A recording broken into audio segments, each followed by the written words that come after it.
नमस्कार. मी आप्पासाहेब खोत. आप्पासाहेब खोत ऑफिशियल या यूट्यूब चॅनलवरून आपल्याशी संवाद साधत आहे. आज मी आपल्यासमोर आबीर माती या कथासंग्रहातील जुनं झाड नावाची कथा कथन करत आहे. आबीर माती हा कथासंग्रह सावित्रीबाई फुले पुणे विद्यापीठ या विद्यापीठाच्या SYBAच्या अभ्यासक्रमात समाविष्ट करण्यात आलेला आहे. याच कथासंग्रहातील कथा जुनं झाड.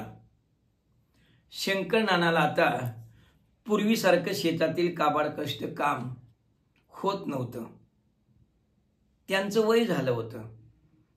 थकला होता तो. तरुणपणात रात्रंदिवस मळ मातीत राबत होता, राबला होता. सावंता माळ्यासारखा मळा त्यानं फुलविला होता. त्यांची पत्नी अंजना, तिची त्यांना साथ होती. उभा जलम ती बिचारी शंकरनानाची सावली होऊन राहिली होती. मळ्यातील कोणत्याच कामाला ती मागं हटायची नाही. घरातील सगळी कामं आवरून ती मळ्यात गडी माणसासंग बरोबरीनं गडी माणसाच्या कामाला हजर असायची. शंकरनाना मग शेजापाजारांच्या जवळ, पै पाहुण्यांच्या जवळ, आल्या गेल्यांच्या माणसांच्याकडं तिच्या कामाचं कौतुक करायचा. दोघांच्या कष्टाला सोन्याचं दिवस आलं. मुलगा संभा आता करता झाला होता. सुनी चांगली गुणाची आणि कामाची लाभली होती. देवाकडं मागून घेतल्यासारखी शंकरनानाला सुरेश आणि सुरेखा अशी 2 नातवंड होती. घरच्या माणसासने हातभार लावून ती दोघं कॉलेजला जात होती. शंकरनानाला एकुलती एकच लेक, सुमन तिचं नाव. तिचंही लग्न झालेलं. तिला पोटाप्रती जमीन होती. दुभत्या 2 म्हशी दावणीला होत्या. तिचा मुलगा वारणा नगरला बेफार्मच्या व 2ऱ्या वर्गात शिकत होता. तिच्या भरल्या संसारात ती खाऊन पिऊन बिचारी सुखी होती. शंकरनानानं आता आपल्या संसारातून लक्ष काढून घ्यायचं ठरवलं होतं, पण तो हाडाचा शेतकरी होता, त्याला ते शक्य नव्हतं.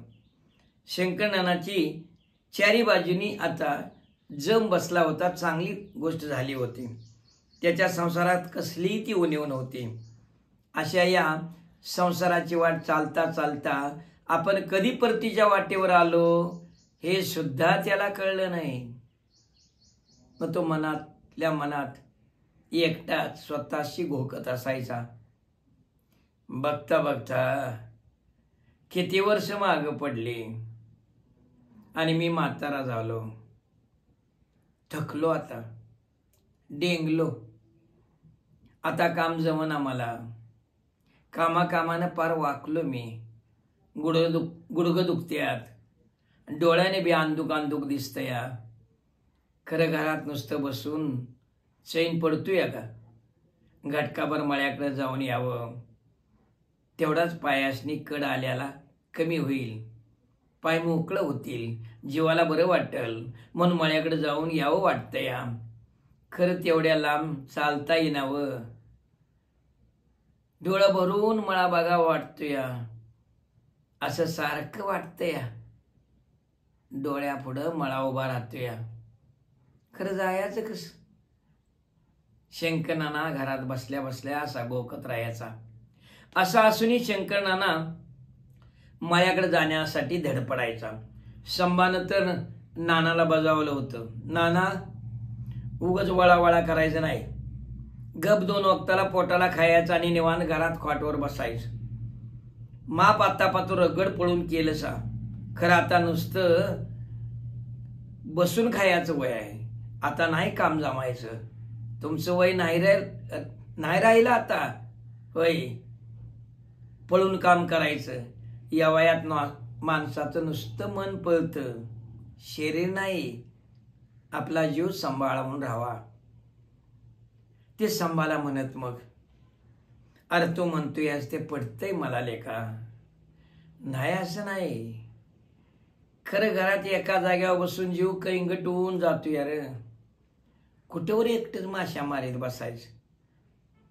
अरे संभा, मळा माझ्या स्वप्नात येतोया.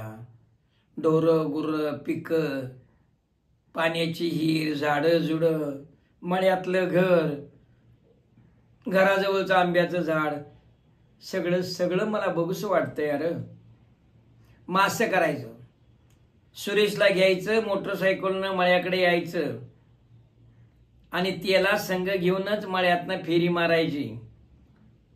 हातात काठी घ्यायला इसरायचं नाही आणि फेरी मारून झाली की वरती घराजवळ यायचं, आंब्याच्या सावलीला पोत हातरून खुशाल निवांत बसायचं. सगळा मळा दिसतोय तिथनं एका जाग्यावर बसून. संभानं त्यांना मळ्याकडे येण्यासाठीचा हा पर्याय सुचवला होता. तरी पण ग बसतील ते शंकरनाना कुठलं. शंकरनाना मळ्याकडे गेलं तर ग बसत नसत. मळ्यातनं हिंडता फिरता काठीचा आधार असायचाच, तरी पण त्यातनं कुठं मोठं मोठं तण उपड, तर कधी कधी झाडाच्या फांद्याचा एखादा डाळा आणून शिळी पुढं टाक, तर कधी वांग्याच्या झाडाची पिकलेली पानं खुडून टाक, झाडाची खुडणी करत, तर कधी कधी ओल्या मिरच्या तोडायच्या, तेवढ्याच खरडेल्या होतील म्हणायच्या. असं सारखं खोटं खोटं करतच असायचं. मळ्यात काम करता करता संभाच त्यांच्याकडे लक्ष जायचं. मग तू यायचा म्हणायचा, तुम्ही गप बसत नाही.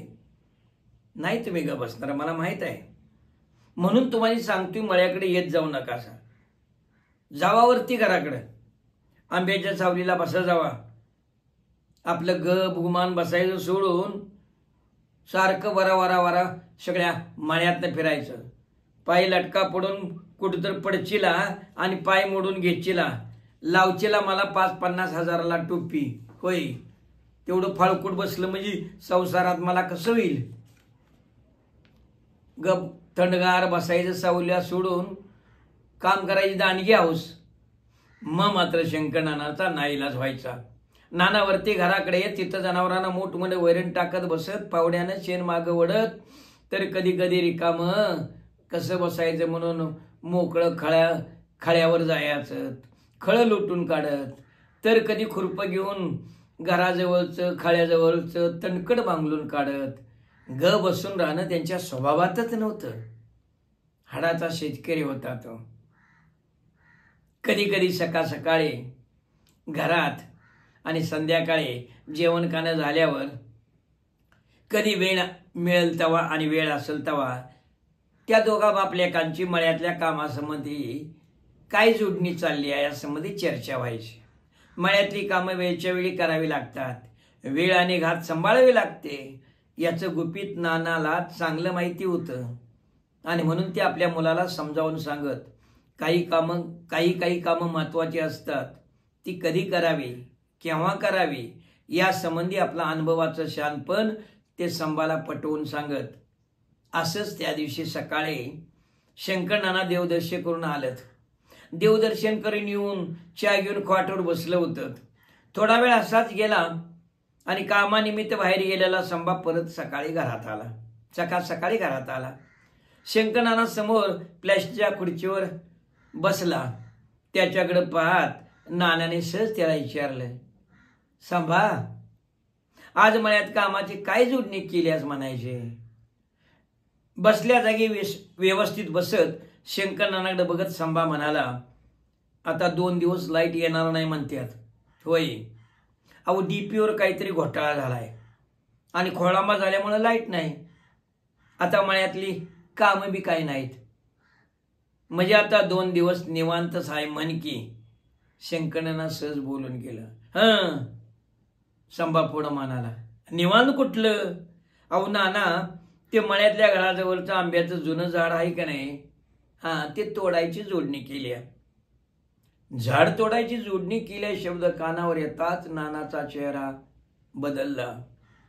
त्यांच्या तोंडातून शब्द बाहेर पडला, काय. आणि पुढे ते म्हणालं, घराजवळचं जुनं आंब्याचं झाड तोडायचं ठरवलंयस. शंकरनानाचा आवाज आत खोल झाला. आपल्या मुलानं जुनं झाड तोडायचा घेतलेला निर्णय ऐकून त्याच्या पोटात कालवं सुटलं.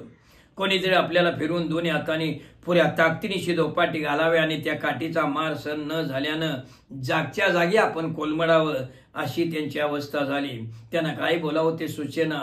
तरी पण त्यांनी एक दीर्घ उसासा घेऊन स्वतःला सावरलं आणि आपल्या मुलाला म्हणालं, अरे संभा, जर तोडायचंच होतं झाड तर एका शब्दाने तरी विचारायचं होतंस का मनाचाच कारभार? तसा संभा म्हणाला, त्यात काय विचारायचं? आणि विचारल्यावर तुम्ही नकोच म्हणणार हे मला माहिती होतं. तशी नानाच्या काळजात कालवाकालव झाली. आपला निर्णय आपल्या वडिलांना रुचलेला नाही हे संभानं ओळखलं आणि कशासाठी आपण झाड तोडतो याचं स्पष्टीकरण द्यावं म्हणून तो सांगू लागला, नाना, अहो आता ते झाड जुनं झालं या, त्याला आंब बी लागत नाहीत आणि वटून चाललं या, मग ठेवून तरी काय करायचं? म्हणून मग त्याचं वाक्य मध्येच तोडत शंकर नाना म्हणालं, वटून चाललंय म्हणून तोडायचं का? म्हातार झालंय म्हणून, वटलंय म्हणून, आणि त्याला आंब लागत नाहीत म्हणून? असं बोलताना त्यांना दम लागला, घशाला कोरड पडल्यासारखी झाली.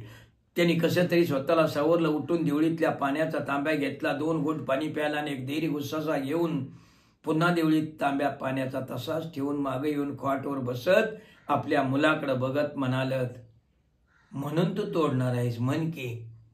होय, म्हणून तोडायचं आहे. कशाला ठेवायचं? अहो नाना, रिकामा नुसता जोजकार व तो सहज बोलून गेला. जोजकार शब्द कानावर पडताच, काय म्हटलास? काय म्हटलास? नुसता रिकामा जोजकार? पुन्हा शंकर नानाचा आवाज पुन्हा खोल खोल होत गेला. आपल्या मुलानं जुनं झाड तोडण्याचा ठाम निश्चय केलाच. त्यांना मुळीच रुचलेलं नव्हतं. ते त्याच्याकडे नुसतं पाहत राहिलं. आपल्या बापाला आपला निर्णय आवडला नाही. त्यांचा चेहरा पडला होता. त्यांनी नाराजी व्यक्त केली होती. आपलं म्हणणं पटवून सांगावं म्हणून पुन्हा संभा म्हणाला, होय नाना, अहो वटच चाललंय या, आता तोडल्यावर निदान त्याच्या 10-20 फळ्या तरी निघतील या, त्या फळ्या तरी उपयोगात येतील या. मळ्यातल्या घराला माळीवर फळ्या माराव्या म्हणतोय.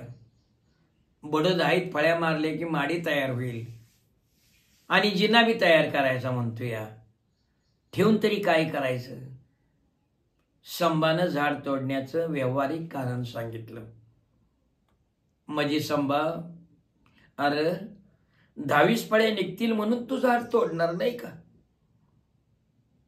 तसंच हाय तसं झाड उभं जरी कुणाला ऐकलं तरी 4 रुपये मिळतीलच की. म्हणजे 4 रुपयासाठी आणि 10-20 फळ्यासाठी तू झाड तोडणार? हे काय तुझ्या जन्माला पुरणार नाही. तुझ्या संसारात त्यानं लय भर पडणार नाही संभा. नको झाड तोडू. त्यानं आपल्या मनातील खंत बोलून दाखविली. तसा संभा त्यांच्या तोंडाकडे बघतच राहिला. शंकर नानांचं सांगणं शांतपणे ऐकून घेत होता.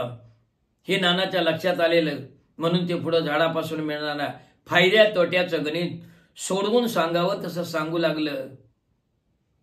आता झाड लय वर्षाचं आहे मान्य,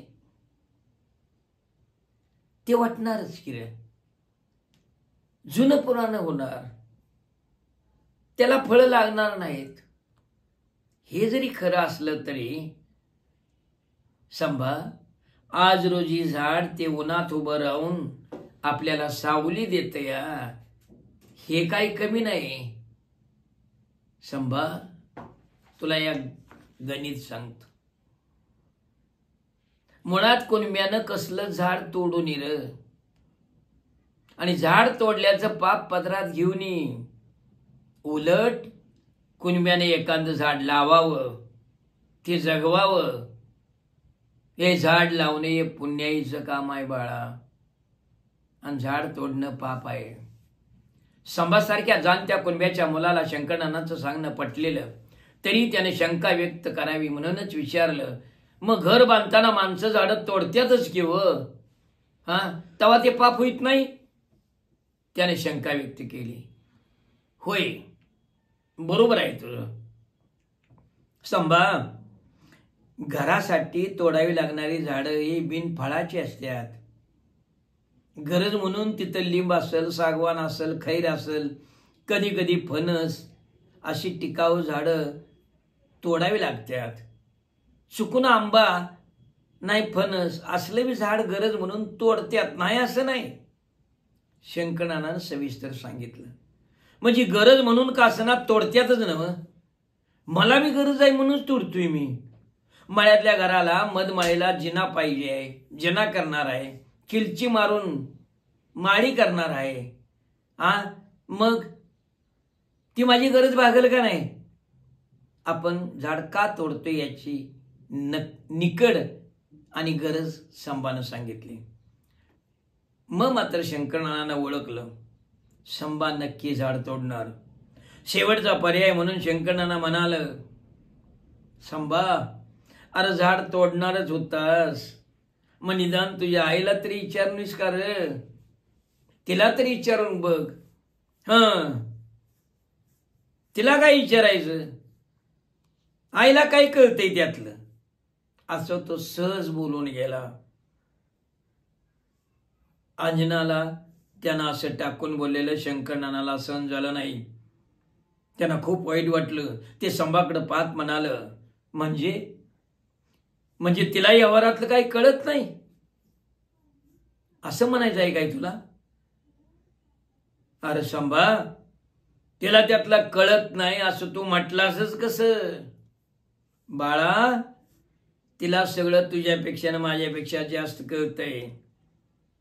उभा जलम ती चुलीचं लाकूड होऊन जळतीया आणि जळलीया, आणि आता बी चुलीचं लाकूड होऊन जळतीया. का तर तुझ्या ह्या संसाराची चूल पेटती राहावी म्हणून. कळलं? आणि दुचागती होऊन मूकपणे त्याच्याकडं शंकरनाना पाहत राहिलं. मध घरात अंजना वहिनी मधल्या चौकडीजवळ गहू नीट करत होत्या.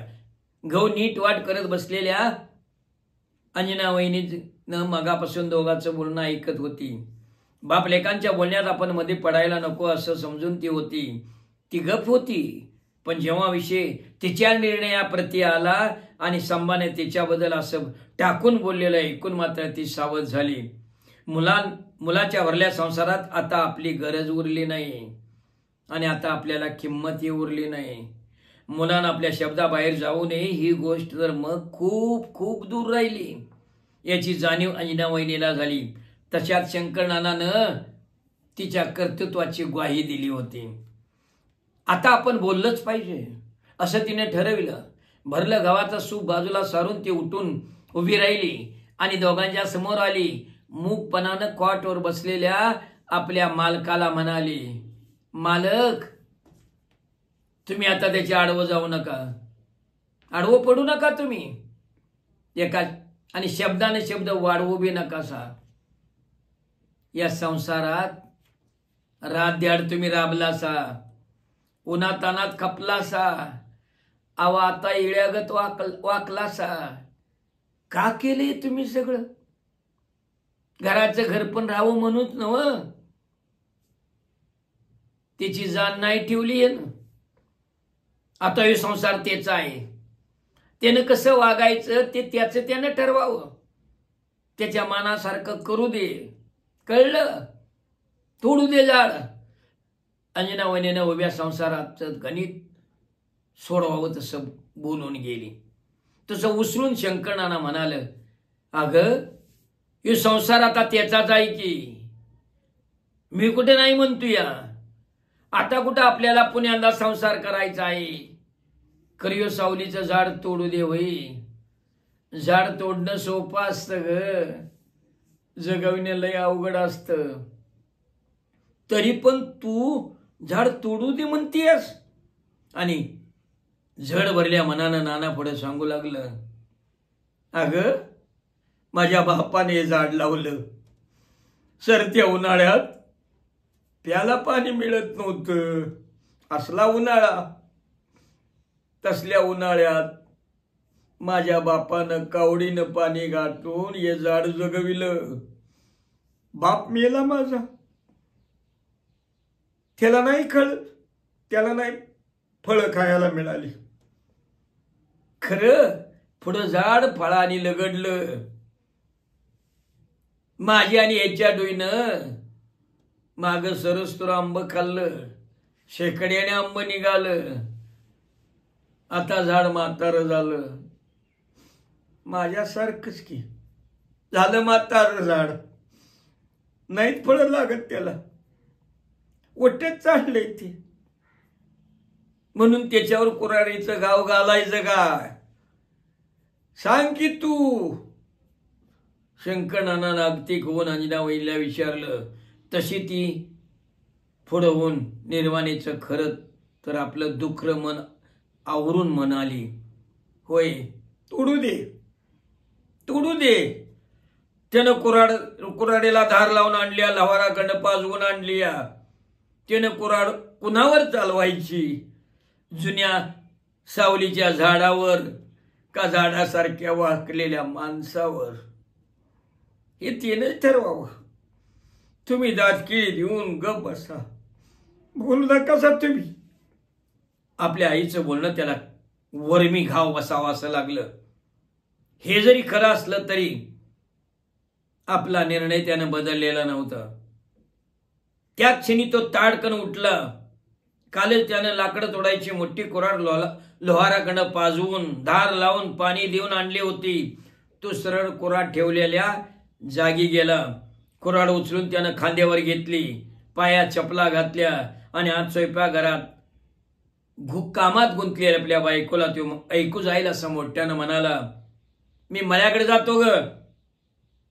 झाड तोडायची जोडणी केली. 2 रोजगारी माणसं येणार आहेत.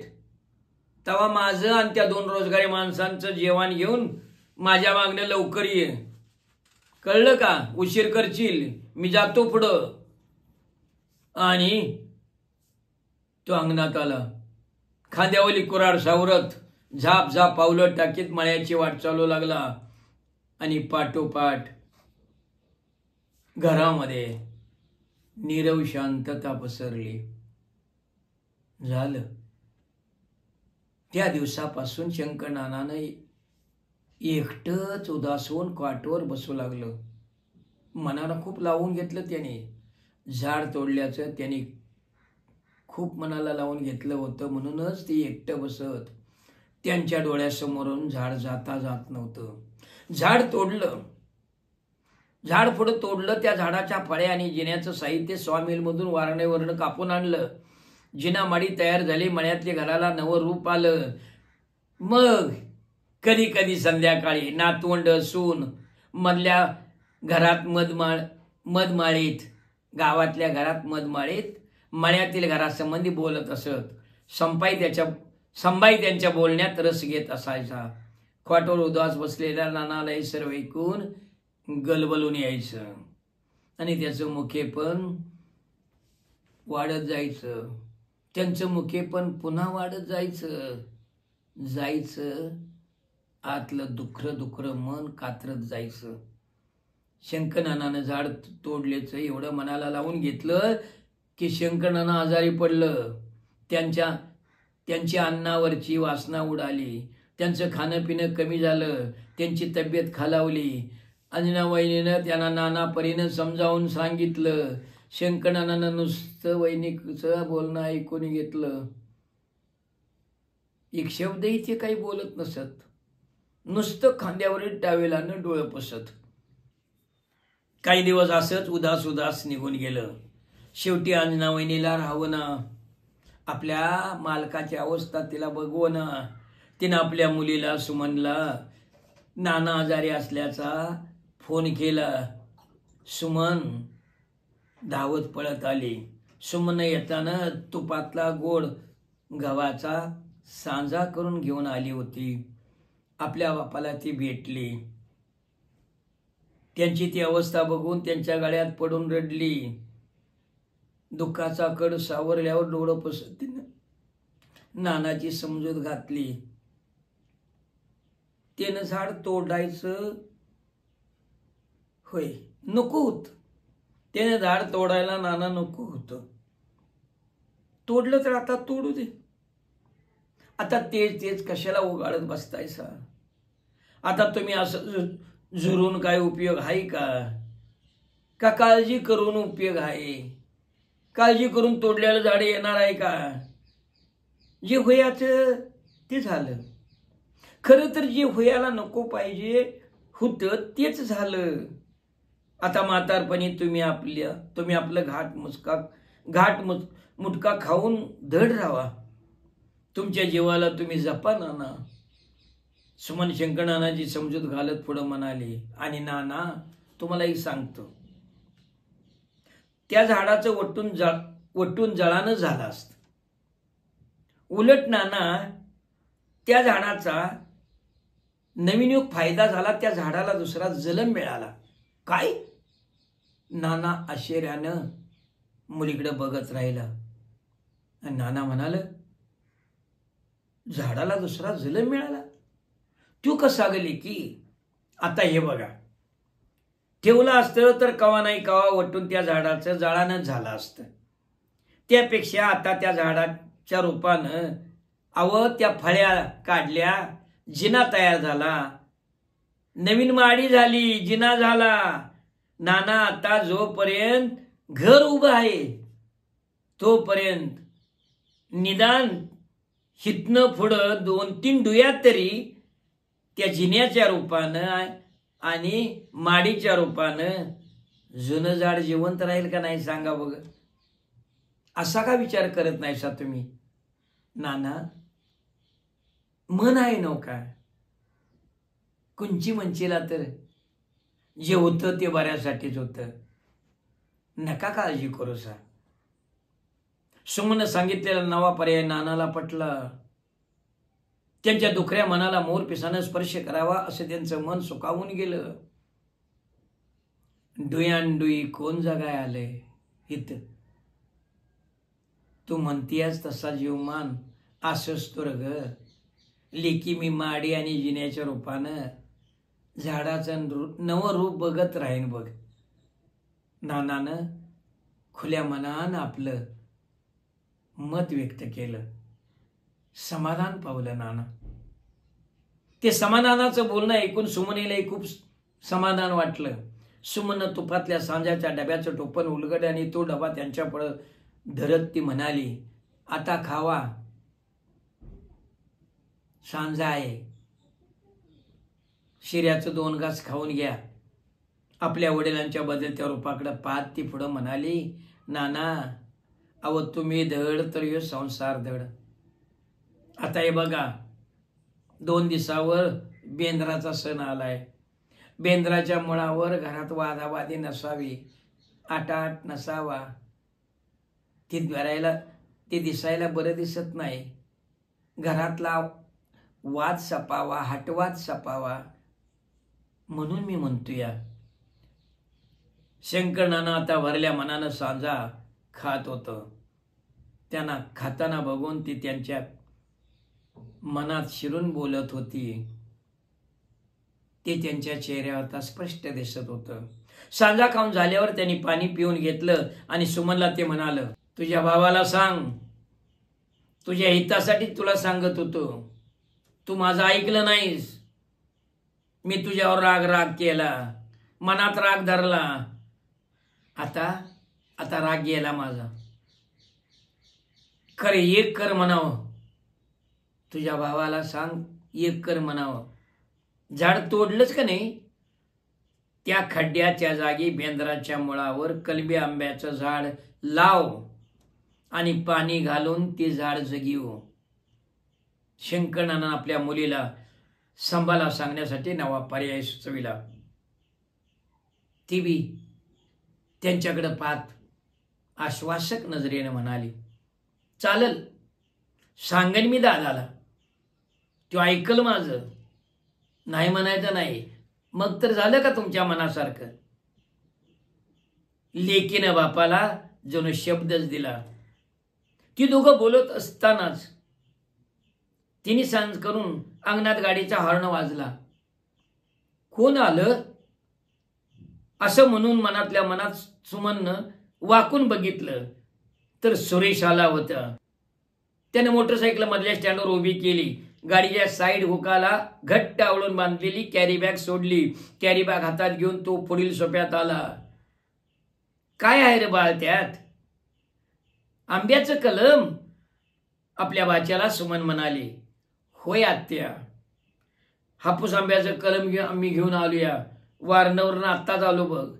सुमन कॅरी बॅगची वायरीच्या पिशवीतील ती कलमाची पिशवी काढून दाखवत म्हटलं, अरे बाळा, आता आम्ही हेच बोलत होतो की र, तुलाही कसं शानपण सुचलं र गुलामा. त्या हापूस आंब्याच्या कलमाकडे पाहत ती म्हणाली, काय सांगू आत्या, अगं झाड तोडल्यापासून नानानं लई मनाला लावून घेतलं. मग अन्न खाईनात गप झुरून बसायचं. मम्मीच आणि पप्पांनी ठरवलं झाडाला झाड उभं करायचं, त्याशिवाय नानांचा राग जाणार नाही. मला पप्पांनी पैसे दिलं, गेलो आता वारणवर मगाशी, हे बघ झाड घेऊन कलम घेऊन आलो. रत्नागिरी हापूस आंब्याचा आहे. आणि तो शंकरनानाच्या हाती कलम देत म्हणाला, धरा नाना, बघा कसं आहे ते. अव नर्सरीतला माणूस सांगत होता, चांगली निगा करा, 4-5 वर्षात फळं लागतात, फळं. बघू. शंकरनानानं आपल्या हातात कलम घेतलं. आपला डावा हात काळ्या पिशवी प्लॅस्टिकच्या पिशवीला आधारासाठी लावला आणि उजवा हात हिरव्या गर्द कलमाच्या पानावर अलगद फिरवला. त्यांच्या डोळ्यातून टपकन 2 अश्रू त्या हिरव्यागार पानांच्या वरती पडलं. तोपर्यंत तिने सांज करून मळ्यात गेलेला संभा घरात आला. चप्पल काढून पुढं झाला. समोरचं दृश्य पाहून मनोमन मोहरला आणि शंकरनानांना म्हणाला, नाना, आता तरी चुकीची माफी करशीला ना मला. माझा राग करून जीवाचा हाल करून घेतलं सा, नकासा हाल करून घेऊ. अरे संभा, तुझ्यावरचा राग का होता हे तुला कळलं, तुझं डोळं उघडलं. आता गेला माझा राग आणि रुसवा बी गेला बघ. धैर्य कलम. शंकरनानानं संभाकडे हापूस आंब्याचं कलम दिलं. संभा पुढे झाला. दोन्ही हाताने देवाचा प्रसाद घ्यावा तसं कलम हाती घेतलं आणि आपल्या वडिलांना जणू शब्द द्यावा तसा तो म्हणाला, वचन दिल्यासारखं, नाना, हे कलम मी जीवाचं रान करून जगवीन, वाढवीन. का तर तुम्ही सांगितलेले मी विसरलेलो नाही. कुणब्यानं कुठलं झाड तोडायचं नाही. झाड तोडणं हे पाप असतं आणि झाड जगविणं हे पुण्याईचं काम असतं. मधल्या चौकडीत उभी असणाऱ्या अंजनावहिनीने ते ऐकलं. समाधानानं ते अंजनावहिनीने पुढे झाली. तिने लाईटचा खटका ओढला. भक्कन उजेड पडला. त्या उजेडानं सारं घर उजाळून निघालं. त्या लाईटच्या प्रकाशानं सर्वांचं चेहरे उजाळून निघालं होतं. आणि आता बेंद्राच्या मूळ नक्षत्रावर एका आंब्याच्या झाडाचं कलम मळ्याजवळच्या मळ मातीत, आभीर मातीत मूळ धरणार होतं. धन्यवाद.